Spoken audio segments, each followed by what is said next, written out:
हरे कृष्ण। नमो विष्णुपादाय कृष्णप्रेष्ठाय भूतले श्रीमते भक्ति वेदांत स्वामीति नामिने। नमस्ते सरस्वती देवै गौरवाणी प्रचारिणे निर्विशेष शून्यवादी पाश्चात्य देश तारिणे। वाञ्छाकल्पतरुभ्यश्च कृपा सिन्धुभ्येव च पतितानां पावनेभ्यो वैष्णवेभ्यो नमो नमः। गुरुवे गौरचन्द्राय राधिका तदालये कृष्णाय कृष्णभक्ताय तद्भक्ताय नमो नमः। भूतेर्महद्भिर्मपुरा विभो निर्माय सोते जन्मूर्षपुरुषः भुङ्क्ते गुणान् षोडश षोडशात्मकः षोडङ्कृशिष्ट भगवान् वचांसि मे षोडङ्कृशिष्ट भगवान् वचांसि मे। हरे कृष्ण। आज हम चर्चा करने के लिए जा रहे हैं कर्म के ऊपर एक संक्षिप्त विवरण। सभी कर्म के ऊपर सोचते हैं कर्म ही ईश्वर है, कर्म ही पूजा है, किंतु कर्म ही बंधन में डालता है। लोगों की धारणा बहुत कम है। हर जगह पर ये विचार रखते हैं कर्म ही ईश्वर है, कर्म ही पूजा है। ज़्यादातर भारत में लोग ये धारणा है, बहुत सारी दुनिया तो यही धारणा है कर्म ही करना ठीक है बस, किंतु ये कर्म ही बंधन के कारण बनता, ये बारे में बहुत कम लोगों की धारणा है। भगवद गीता में भगवान 3 अध्याय कर्मों पर विचार की है, चर्चा की है। इसको पढ़ना चाहिए, समझना चाहिए। भगवान हमको किस प्रकार सतर्क करते, एक कर्म ही हमको बंधन में किस प्रकार डालता है। कर्म जब शास्त्र की विधि विधान अनुसार किया जाता है उसको सत्कर्म करते हैं।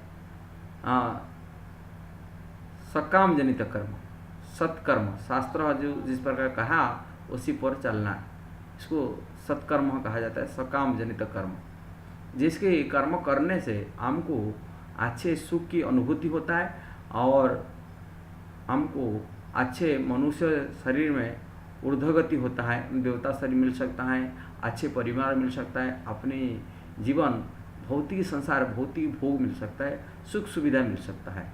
इसको शास्त्र विधि विधान अनुଯାयी क्या कर्म को सकाम जनित कर्म कहा जाता है। किंतु ऐसा कर्म भी पुनः इस संसार में जन्म मृत्यु चक्र में लेके आता है, इसे मुक्त नहीं करता है। दूसरी प्रकार कर्म होता है बी कर्म, जो शास्त्र मना करता है ऐसा कर्म नहीं करना चाहिए। जैसा मनुष्य शरीर की पतन हो सकता है, नरक ले जाता है, पशु पक्षी शरीर पेड़ पौधा शरीर भी दिला सकता है, ये इसको कहा जाता है बी कर्म। शास्त्र मना करता है ऐसा कर्म नहीं करना चाहिए। जैसा ही शराब पीना, मांस खाना, नशा पर स्त्री पर पुरुष गमन करना और जुआ सट्टा आदि खेलना, ऐसा ही जो शास्त्र मना करता है ऐसा कर्म करने से आपको नरक आदि को यातना भोगना पड़ेगा और मनुष्य शरीर की पतन हो सकता है, वो इतर प्राणी हो सकता है। यदि मनुष्य शरीर विकास चाहिए तभी हमको सत्कर्म करना चाहिए, नहीं तो ऐसा कर्म शास्त्र में वर्णन है जो कर्म को कहा जाता है अकर्म।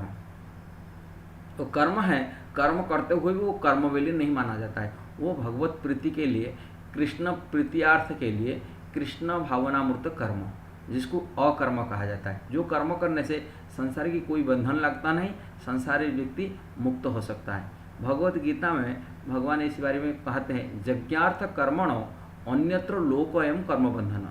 भगवान विष्णु प्रीतियार्थे, कृष्ण प्रीतियार्थे, विष्णु मतलब विष्णु प्रीतियार्थ कर्म को यज्ञ कहते हैं, कृष्ण प्रीतियार्थ जो भी कर्म करते हैं उसको यज्ञ कहा जाता है। यज्ञपति विष्णु है, कृष्ण है, इसीलिए उनको ऐसा में कर्म करे जो कृष्ण प्रीतियार्थ हो।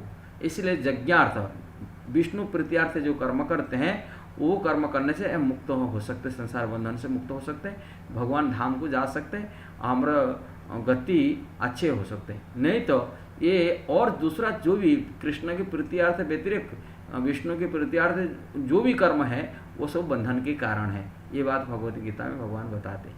इसीलिए हमको कर्म के सतर्क होकर रहना चाहिए। ये कर्म की दावापन से इतना माने गहनीय है और इतना कठिनाई समझने के लिए है, इसको बड़े बड़े विद्वान लोग मध्य समझ नहीं पाते। हम क्या समझेंगे?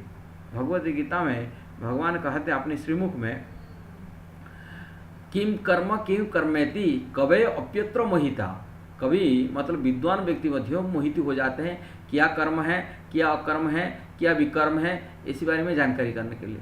इसीलिए कृष्ण बोलते ऐसा है, ये जो संसार की जो कर्म, क्या कर्म है विकर्म है, समझ नहीं पाते।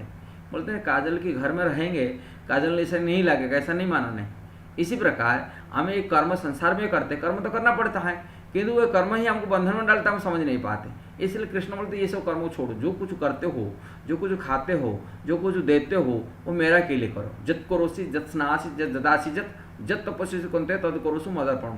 जो कुछ तपस्या करते हो, जो कुछ दान देते हो, जो कुछ खाते हो, जो कुछ करते हो, सब मेरा को अर्पण करके करो, जिससे कर्म बंधन से मुक्त हो सकते। नहीं तो ये सब बंधन के कारण है।